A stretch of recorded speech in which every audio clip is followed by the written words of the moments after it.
Saudara Satuan Tugas COVID-19 Aceh bersama petugas gabungan hingga kini sudah menyegel lebih kurang 20 kafe dan tempat usaha jual beli makanan yang melanggar protokol kesehatan serta peraturan pemerintah terkait pedoman penyelenggaraan usaha makanan dan minuman dalam rangka pencegahan penyebaran COVID-19.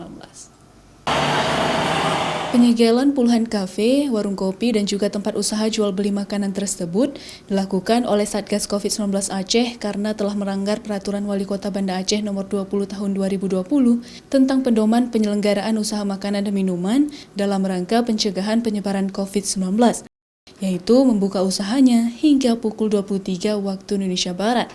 Sedangkan waktu operasional kafe maupun tempat usaha tersebut dibatasi pada pukul 5.30 hingga 23 waktu Indonesia Barat.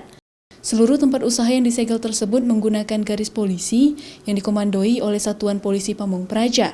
Kabid Humas Polda Aceh Kombes Pol Winardi menyebutkan penyegelan kafe dan tempat keramaian tersebut selain karena melanggar aturan perwal, juga karena melanggar protokol kesehatan seperti kapasitas kafe yang melebihi 50% dari kapasitas yang disediakan, pengaturan kursi dan meja yang tidak berjarak, serta tidak ada himbauan dari pemilik kafe seperti cuci tangan dan pengunjung untuk memakai masker. Sehingga upaya penegakan hukum protokol kesehatan tersebut dilakukan untuk mencegah laju penyebaran COVID-19 yang selama ini semakin meningkat di Aceh. Itu lebih kurang kita sudah 20 kafe yang kita lakukan penyegelan.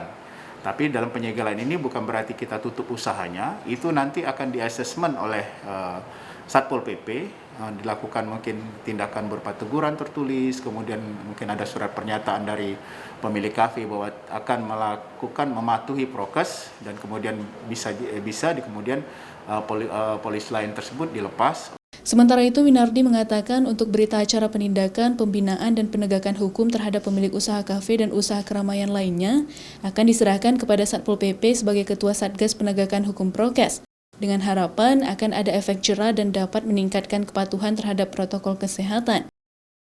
Mustajab, Kompas TV, Banda Aceh.